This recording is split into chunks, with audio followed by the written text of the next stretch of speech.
नमस्कार, आप देख रहे हैं सी न्यूज भारत और मैं हूं आपके साथ प्रिया श्रीवास्तव। वक्त हो गया खास खबर का। इंदौर के कलेक्टर कार्यालय की जन सुनवाई में लगभग हर दूसरा मामला प्रॉपर्टी संबंधी विवाद का होता है।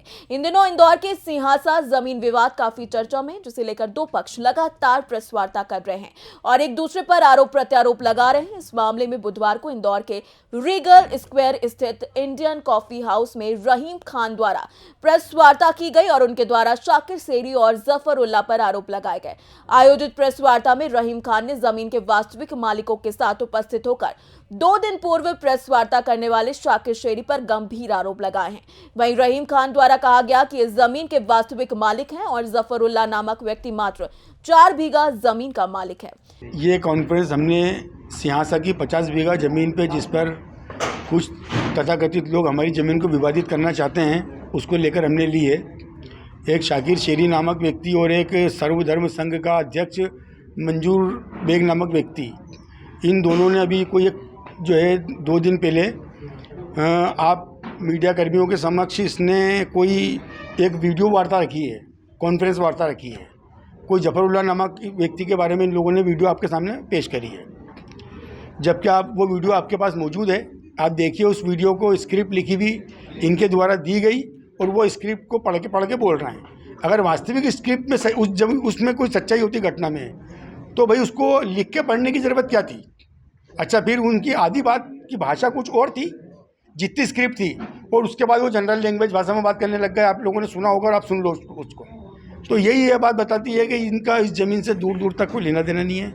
हमारी ज़मीन में झगड़ा खड़ा कर रहे हैं। 50 बीघा ज़मीन के 15 मालिक ये बैठे हुए हैं आप सबके सामने।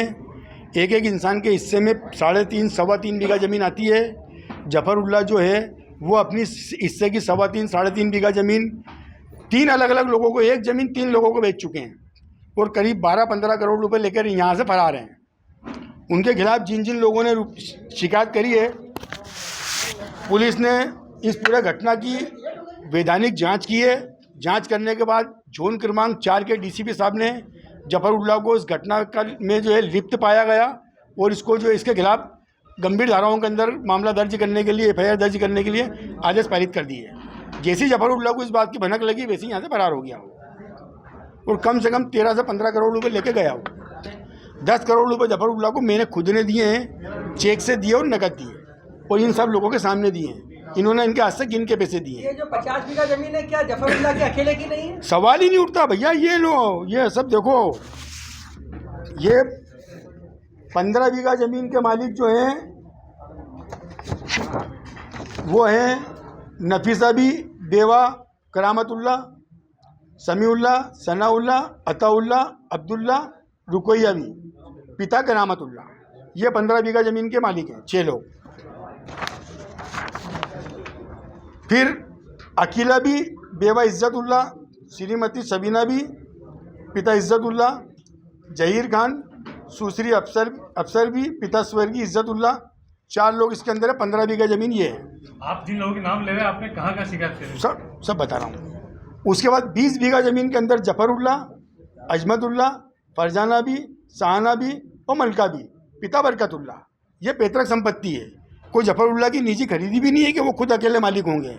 भाई पैतृक संपत्ति के अंदर तो पिता के नहीं रहने के बाद जितने बच्चे सभी की संपत्ति रहती है वो तो उस तरीके से ये 3 परिवार के 15 वारिसों की संपत्ति है और राजस्व रिकॉर्ड में दर्ज है। माननीय उच्च न्यायालय के डबल बेंच ने भी इन सबको अपना वारिस माना इस जमीन का और उसके लिए ऑर्डर पारित किया। ये माननीय डबल बेंच का ऑर्डर है ये।